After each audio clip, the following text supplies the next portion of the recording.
Kebanyakan orang pacaran itu tidak menikah dengan orang yang dipacarinya. Itu yang pertama tuh. Oh, kena apa? Banyak orang-orang yang pacaran, dia belum tentu nikah dengan orang yang dipacarinya. Iya, Oh, itu setuju, benar. Ustaz. Sepakat Selama ya? apapun itu ya. Selama apapun itu yang pertama. Yang kedua, pertanyaan itu sederhana. Aktivitas lu ngapain pas pacaran? Baca buku. Bohong banget. Main game. Ngapain pas pacaran? Kenapa lu ketawa kayak gitu? Aktivitas lu ngapain? Oke. Ke gereja. Ini Masya Allah banget sih, kayak banget gitu ya ceritanya. Kok Masya Allah. Aku cerita aku aja ya. Di zamanku aku nggak tahu pacaran itu apa. Yang aku tahu adalah laki-laki yang nggak pacaran tuh nggak keren. Maka aku mulailah untuk cari pacar pada saat itu. Dan memang betul di resminya di gereja. Kita bawa pacar kita ke gereja, lalu kemudian seolah-olah kita udah jadian, yang lain nggak boleh ganggu lagi ya karena itu jadi punyaku, kira-kira gitu. Kita pergi nonton, kita pergi apa dan segala macam. Di satu titik itu aku benar-benar nggak ngerti kenapa aku pacaran. Tapi cowok cepat belajar. Ketika cowok cepat belajar, cowok itu punya nafsu. Dan itu normal. Maka aku jadi ngerti bahwa ketika sudah pacaran, aku menginginkan lebih daripada sekedar cuma pegangan tangan. Paham sampai di sini? Pada waktu itu aku sangat-sangat polos sekali. Zaman dulu Nabila kalau gitu kan ya. Pertanyaan itu sederhana. Kalau cowok pacaran sama cowok selingkuh sama atau beda? Feren.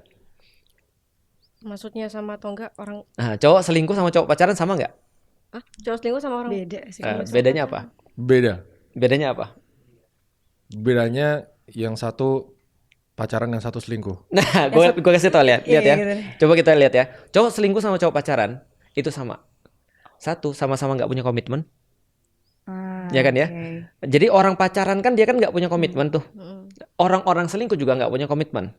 Paham kan ya maksudnya kan ya? Artinya mereka sama-sama terus kemudian berhubungan dengan orang yang lain tanpa ada ikatan. Sama kan ya? Orang pacaran nggak ada ikatan.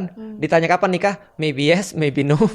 Atau Mei tahun kapan gitu kan ya? Orang-orang yang selingkuh juga sama. Mereka juga nggak ada komitmen. Tapi kan kalau kayak gini, ini itu teknikalitas. Betul. Menurut gua. Kalau nikah kan memang udah ada formal dokumennya, Betul. teknisnya gitu-gitu. Kalau pacaran itu kan lebih kayak koneksi mungkin psikologis ya. Iya betul. Kayak secara mental, secara betul. perasaan dan lain-lain. Kalau orang pacaran di modern civilization ya mereka ngerasa ada komitmen. Itu komitmen verbal terhadap bersama. Betul. Gitu loh. Ini sebagai kayak trial run-nya sebelum mereka ya udah komitmen on paper gitu. Betul. Iya. Karena pas udah on paper itu udah harta lah, udah Iya. itulah udah semua kan gitu. Iya. Jadi menurut gue sih beda sih kalau Nah, mungkin di modern civilization ya pacar. Yang sudah pacaran. Iya. Ya, artinya begini maksudku. Ketika kita pacaran misalnya ya. Pacaran ini kan tidak ada komitmen sampai kayak nikahan ya. Benar, Nah, selingkuh juga sampai di titik itu. benar. Artinya yang aku mau katakan adalah kalau ada orang yang sudah pacaran, Iya. kita lagi ngelatih dia untuk selingkuh sebenarnya. Karena ketika dia pacaran nih, Hmm. nggak ada kemudian izin dari bapaknya, nggak ada kemudian sebuah janji yang jelas atau on paper dan segala macam. Dia kan bisa berbuat begitu dengan cewek yang lain setelah kita nikah. Karena dia bisa berbuat seperti itu pada kita juga pas kita pacaran. Paham maksudnya? Berarti gini Ustaz, ketika ada orang yang nikah dengan komitmen kepada Allah kan, ketika Iya. ijab kabul, Betul. dia sampai bisa selingkuh, berarti awal nikahnya nggak didasarkan dengan hal yang baik Benar. awalnya. Berarti mungkin ada oke. sesuatu yang terjadi sebelum dia nikah. Itu sudah dia latihan sebenarnya. Jadi dia udah terbiasa untuk berbuat sesuatu tanpa ada konsekuensi. Atau dia nggak ngitung konsekuensinya. Nah berarti kita nggak boleh rely on human. Karena gini problemnya. Kalau pacaran itu adalah benar menjadi sebuah jalan untuk mengenal pasangan, harusnya kan tidak ada perceraian harusnya. Tapi negara-negara yang paling bebas, justru negara-negara yang paling tinggi tingkat perceraiannya. Benar nggak? Emang orang yang ta'aruf ada jaminan nggak mungkin cerai? Nggak ada. Nanti kita lihat bedanya. Oke, kalau gitu kita lihat ya. Orang Walaupun ya ada celah dosa bagus tuh. dan lain-lain gitu Bagus lah. tuh.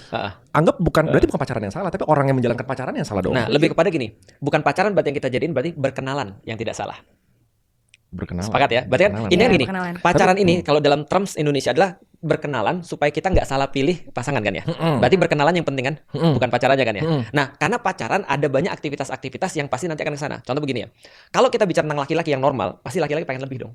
Maka aku bilang kalau ada orang 3 tahun udah pacaran misalnya, masih pegangan tangan, aku bilang coba cek itu laki-laki normal atau enggak. Karena kalau Pasti normal, pacarannya ibaratnya didasari nafsu gitu Ustaz ya. kalau laki-laki normal pasti begitu. Karena contoh kayak gini ya. Contoh misalnya kayak gini. Orang sudah nikah ya. Wajar nggak kalau dia nafsu? Sama istrinya boleh nggak? Boleh. Boleh, karena ada cewek di situ dan laki-laki normal ketika dia ngelihat cewek pasti ada terangsangnya kan gitu kan ya. Maka ketika dia kemudian pacaran, itu menutup kemungkinan nggak itu terjadi. Ya, Sangat ngerti. tidak harusnya sih. Ya, gitu kan ya. ngerti. Nah artinya justru tujuan kenalan ini menjadi kontraproduktif dengan pacaran Oke. ini, karena pasti terjadi sesuatu yang mengkhawatirkan. Ngerti. Makanya kalau ada orang bilang enggak aku bisa jaga, aku bilang I don't think so. Karena terlalu banyak ruang-ruang itu yang Ngerti. memungkinkan itu terjadi gitu maksudnya. Ngerti. Nah berarti pacaran tidak menghantarkan kepada tujuannya. Nah sekarang aku mau kasih Aku mau kasih alternatif nih. Ha-ha. Oke. Gimana kalau kita bisa kenalan, tapi kita bisa meminimalisir seluruh efek-efek yang jahat yang lu bilang tadi? Oke. Contoh misalnya. Benar aku potong. Oke. Ya, berarti pacaran untuk berkenalan. Kalau definisinya untuk berkenalan biar nggak salah pilih itu oke. Itu oke. Tapi karena pacaran sekarang di Indonesia pada umumnya adalah untuk Iya.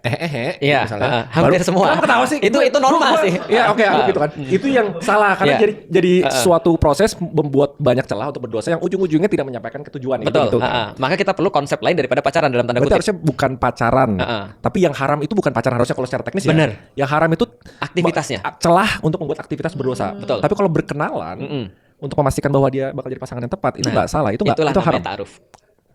Tapi dulu Ustadz waktu aku pacaran juga, aku tuh seringnya aku tuh seringnya ngajak mama bareng bertiga. Oh, itu Kadang udah konsep sama- ta'aruf berarti. Tapi aku ngertinya ya udah pacarannya ngajak keluarga aja.